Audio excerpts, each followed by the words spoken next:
Alrighty guys, hello and welcome back to the show. Today, we're going to be going over some really weird things in Forge Alliance Forever. Classifying this as a science video just because there was a good amount of math involved. And I originally had this plan for the anniversary of my channel, or the first video of my channel. So I think that was August 28th, if I'm remembering correctly. But I ran into a little bit of a malware issue, and that has been a little bit why I've kind of dropped off the face of the planet. The shield video that you guys saw that I went up a couple days ago, I was able to save that one because that one was already uploaded to YouTube. And so I did end up saving all of my video archive and things like that, which was really, really good. Long story short though, my job, for those of you guys who don't know, I'm in the cybersecurity industry. I lead a team of engineers at one of the larger cybersecurity organizations based out of the United States. And well, we have lots of business in EMEA and APAC as well. But my job has me playing with some pretty rough stuff sometimes. And normally I run these tests in an AWS EC2 instance with things isolated and unable to get to my home network. For some tests though, I do have a home network and a home lab, or I have a home lab that I utilize that is also similarly isolated to keep things, contained, because malware likes to move to other computers throughout the network. In this particular instance, though, I did not have the appropriate security measures turned on for my home network. Like I said, normally these are on, but some of them I have to turn off whenever I stream for FAF Live or for streaming to this channel, which I haven't done in a really long time. So if you guys tuned into the last FAF Live cast that I joined, which was last Saturday for the August Invitational, you were witnessing my computer actually crashing and burning to malware. But anyway, the malware did end up moving to my personal rig. And so anyway, the whole reason I'm doing this preamble is I want you guys to be super careful out there with malware, even somebody that knows what they're doing in the cybersecurity landscape like myself. Human error is the most common cause of failure whenever it comes to any sort of cybersecurity incident, because computers are relatively infallible and humans are much more fallible as far as like programmatic and instructions and things like that. So luckily I was able to re-image my computer, get things cleaned out. The security measures that I have in place on my home network didn't affect my wife's computer, my corporate computer, or the handful of other computers that I have that assist me with rendering and other things like that. But the piece of malware, and well, I won't actually go into it. If you guys want me to go into like actually what happened, I'll make a video on it because it was a pretty interesting story. But cleaned out the environment, re-imaged my computer, which has caused like a ton of issues because I lost all of my hotkeys for FAF, which is really, really annoying. I've also lost all of the software that I had that bound things to my mouse and things like that, which was really, really quite annoying. But if you want, so for today though, we're going to be going in depth into some very, very weird ratios in Forge Alliance Forever. Now, as a disclaimer, I did this for fun. This is not real world. It is not an indictment on the people that made Forge Alliance Forever. It is not an indictment on the military either. We'll get into that later. It is not an indictment on anything. I just find this fucking hilarious as far as like what goes on in the FAF engine. So I doubt that the people at Gas Powered Games, whenever they built out Forge Alliance, meant for the ratios that I'm going to be using to be put to this kind of case or use case. But that's what this channel is all about. Well, not all about, but I figured this would be really, really fun. So the measurements are really rough. We're going to be measuring a couple of different things within the FAF environment, things like unit size, unit speed, and as well as trying to tie an overall dollar value to each mass unit. The measurements are very rough and eyeballed, since I don't have a scientific way of taking them. So I would leave a plus or minus 10% margin for error there, but either way, doesn't really matter. And lastly, I had set this up to be the video for the anniversary of my channel on August 28th.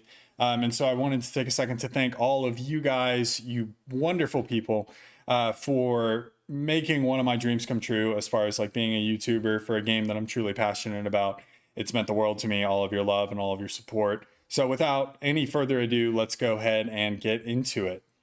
So first thing we're going to be talking about is the size of units in the games. So like I said, the developers were really nice and they gave us real world measurements that we can utilize.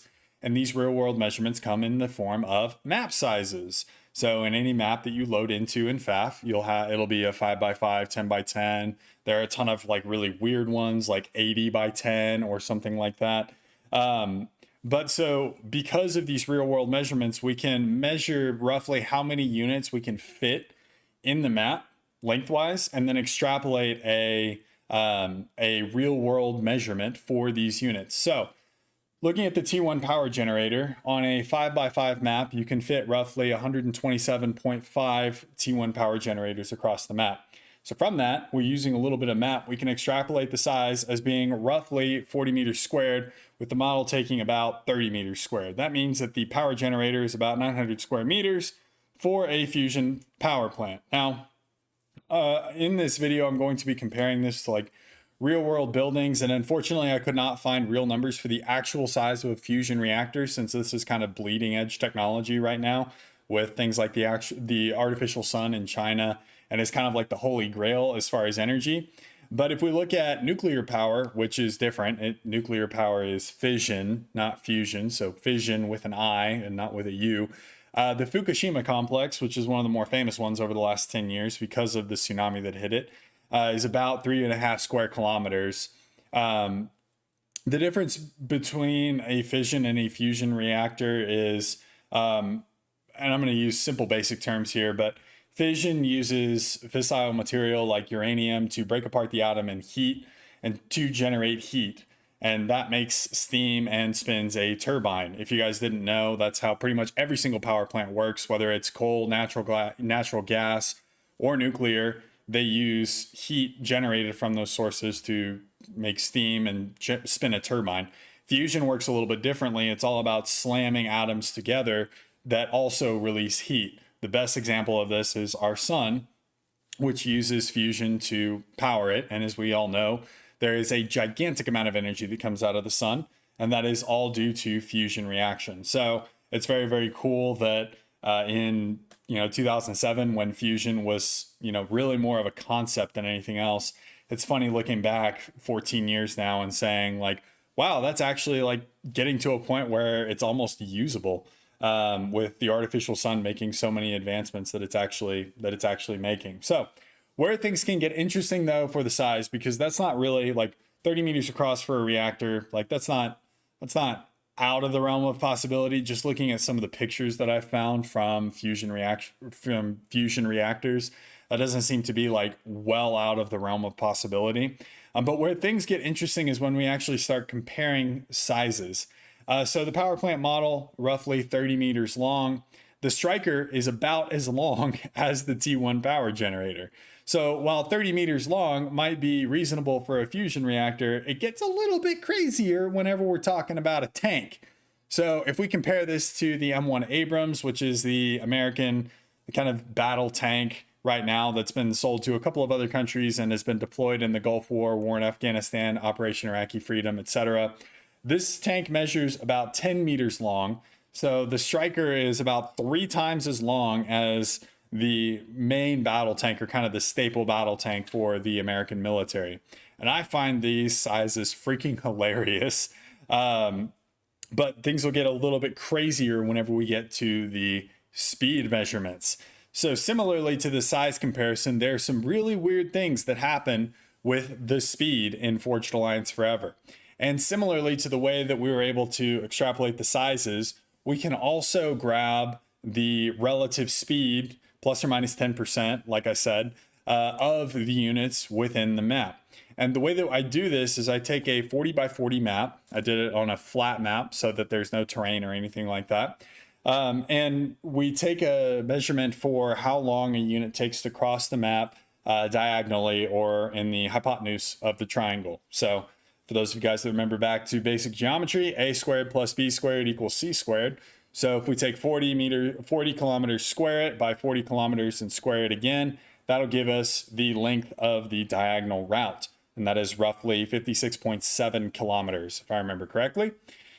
So we tested a couple different units here, but looking at the spy plane for the UEF, It takes it about a minute and 50 seconds to travel across the map. And using that, we can then take how many kilometers per second, change that to kilometers per hour, then convert it to miles per hour because I'm an American and America, you know. So the SR-90 or the UEF spy plane is travels at 1,855 kilometers per hour or 1,153 miles per hour, which sounds super fast, right? Like that's really fast. 1,153 miles per hour. That's really, really fast, especially whenever the fastest most people have ever gone is like, maybe 80 to 100 miles per hour in a car, depending on how much you don't want to get a speeding ticket. And that seems really fast. But then whenever you compare it to the SR-71, which was a recently retired spy plane that the United States Air Force utilized, the SR-71 has a top speed of 2,200 miles per hour, so nearly double the top speed of the SR-90. Now, I'm not sure if Lockheed Martin, who was the manufacturer of the SR-71, is still a company in the near distant future for the UEF.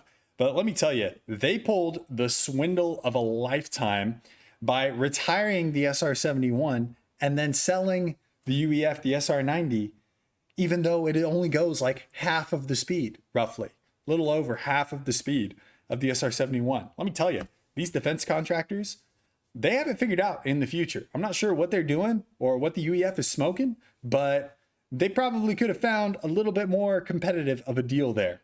And it doesn't even stop there. So if we look at the ASF has a top speed of 1,595 kilometers per hour or 991 miles per hour, depending on where you are in the world, which again, sounds really, really fast, right?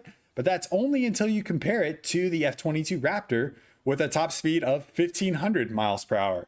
Now, the F-22 is kind of the current bleeding edge. There's a couple of things in development right now, but the F-22 is a current air superiority fighter that is deployed by the U.S. in the U.S. Air Force. I don't believe we sell it to any other countries. I'm pretty sure we have an embargo, or not an embargo, but I'm pretty sure there's a contract that says Lockheed Martin can't sell it to anything other than the U.S. military. But current air superiority fighter deployed by the U.S. and it's manufactured by Lockheed Martin. Let me tell you, Lockheed Martin has it figured out in the future, guys. These defense contractors getting away with absolute murder here, selling inferior products at what I'm sure are premium prices. And the memes don't stop there. So the Striker that we looked at earlier, that is like this gigantic tank, 3 times the size of the United States tank that is deployed most places, based on my calculations, moves at about 144 miles per hour. So not only is that tank 3 times the size of the M1 Abrams, but it also moves at the top speed of roughly a Subaru BRZ or a Toyota 86 or whatever version of that particular sports car, because there were like 7 of them, you actually look at. So we've got a 30-meter long sports car with a gigantic gun and huge amounts of armor, which is just, I love it. It's so good. I love this game, man. It gives us such memey things to think about. So the last thing that we're going to look at is absolutely money. So remember, everything comes down to the dollar value, right? Cha-ching! So we're going to try and put a dollar value to each mass unit. Now, this is going to be super rough because the mass that is required to build a lot of these military units does fluctuate depending on the tiers. But hey, it's fun. I'm here to have fun. You guys are here to have fun, and we're here to have a couple of laughs. So taking UEF units mostly, just because the UEF, because it's kind of modeled after the American military, gives me a couple of things that I can actually go and look and see what their actual dollar cost is. We're going to average a variety of different units, so air, naval, and ground, from both the FAF world as well as the United States military world, and come up with a dollar value that is attached to each individual mass unit. So the ones that we looked at are the spy plane, comparing it to the SR-71. We compared the Striker to the M1 Abrams. We compared the Summit to the Iowa class of battleship. So it was a class, it wasn't a particular battleship. And then we compared the Patriot missile system to the Cougar, because roughly they serve the same purpose in the world, where the Patriot missile system is usually used as a surface-to-air missile system. And so based on that, we get an average, each unit of mass carries an average value of about $155,000, which is a lot, considering like you drop a mass extractor down and that bad boy is pulling $310,000 out of the ground every second. So next time your allies are giving you a hard time about only pulling in 70 mass per tick in the late game, just tell them to chill out and that you're actually gathering almost $11 billion per second. Let me tell you, there are a lot of nations out there that would love to be making $11 billion per second, which is absolutely insane. So I'm going to go ahead and wrap the video there. I really hope you guys enjoyed this like really long pontification and speculation on the overall FAF world. And if you did, consider leaving the video a like and consider subscribing to the channel. And I know that there are balanced reasons that all of these things don't make sense. Like I said, this is not serious. It's all in good fun. Like, we're trying to have fun here. But I'm going to go ahead and wrap the video there, guys. I will see you guys in the next one. Peace.